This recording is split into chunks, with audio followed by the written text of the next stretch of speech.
Taapsee Vikrant Maasai நடிப்பில் 2021ஆம் ஆண்டு வெளியான ஹசீன் தில்ருபா படத்தின் இரண்டாம் பாகமாக நெட்ஃபிளிக்ஸ் ஓடிடியில் பிர் ஆயி ஹசீன் தில்ருபா திரைப்படம் வெளியானது.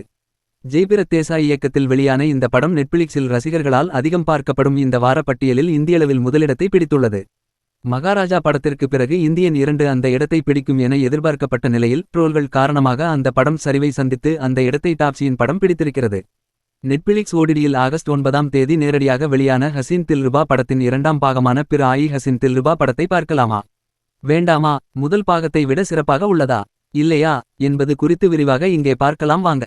அம்பி மாதிரி இருக்கும் ரிஷுவை விக்ராந்த் மசாய் திருமணம் செய்து கொள்ளும் ராணி காஷ்யப் டாப்சி தனது கணவரின் உறவினருடன் காதல் கொள்ள இருவரும் உறவு கொள்கின்றனர். ஆனால் ஒரு கட்டத்தில் அதுவே டாப்சிக்கு சிக்கலாக மாற தனது கையை வெட்டி கொண்டு அந்த நபரை கொன்று விட்டு தான் இறந்து விட்டதாக காட்டி முதல் பாகத்தின் கதையை முடித்திருந்தனர். அதே கதையிலிருந்து அப்படியே இரண்டாம் பாகம் தொடர்கிறது. அழகான ஆக்ரா நகரத்திற்கு ராணி இடம்பெயர்ந்த நிலையில் இன்னொரு பெயரில் ரிஷி வாழ்ந்து வருகிறார். இருவரும் ரகசியமாக சந்தித்துக் கொள்கின்றனர். தாய்லாந்துக்கு தப்பித்துச் செல்ல பாஸ்போர்ட் உள்ளிட்ட விஷயங்களை ரிஷி ஏற்பாடு செய்கிறார். அப்போது முதல் பாதியில் கொல்லப்பட்ட நீலின் மாமாவாக போலீஸ் அதிகாரி மோண்டி மாமா கதையில் வந்து மீண்டும் பழைய வழக்கை கிளறுகிறார்.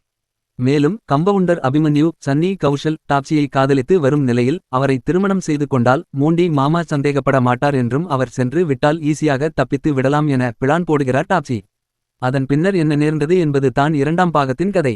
முதல் பாகத்தைப் போலவே இந்த பாகத்திலும் அடல்ட் கண்டென்ட்டை எதிர்பார்த்து பார்க்கும் நெட்ஃபிளிக்ஸ் ரசிகர்களுக்காக விக்ராந்த் மசாய் உடன் தாராளமாக லிப்லாக் அடித்து நடித்துள்ளார் டாப்சி. போதாக்குறைக்கு அந்த கம்பவுண்டருடனும் கனவு சீன் என சொல்லி கட்டில் சீனிலும் தாராளம் காட்டி நடித்துள்ளார். இன்னொரு பக்கம் விக்ராந்த் மசாயுடன் உடலுறவு வைத்துக் கொள்ள வேண்டும் என அடம்பிடிக்கும் மாற்றுத்திறனாளி ஹவுஸ் ஓனர் பெண்ணுடனும் லிப்லாக் காட்சிகள் எல்லை மீறுகின்றன. முதல் பாகத்தைப் போலவே இந்த படத்திலும் முதல் சீனிலேயே போலீஸ் ஸ்டேஷனுக்கு வந்து தனது கணவர் தன்னை கொல்லப் போகிறார் என டாப்சி சொல்லும் இடத்தில் இருந்து படம் சூடு பிடிக்கிறது. அப்பாவி கம்பவுண்டராக காட்டப்படும் சன்னி கௌஷலின் மறுபக்கம் தெரியவரும் காட்சிகளும் அந்த பிங்க் தாஜ்மஹால் வசனமும் செம. கிளைமேக்ஸில் புதிய கணவரை போலீசில் கோர்த்து விட்டு மலையிலிருந்து டாப்சி குதித்து விடும் இடங்கள் எல்லாம் பதைக்க வைக்கிறது.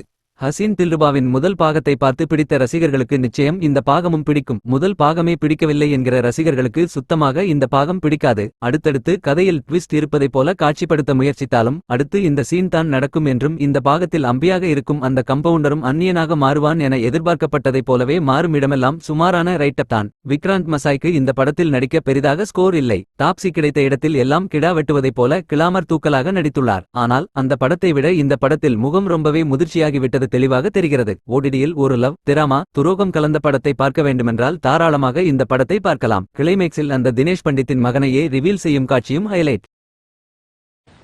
நீங்க இன்னும் இங்கதான் இருக்கீங்களா? முடிஞ்சிருச்சு, வீட்டுக்கு போங்க. போங்க போங்க போங்க. மறக்காம சர்ப்ரைஸ் பண்ணுங்க. தேங்க்யூ.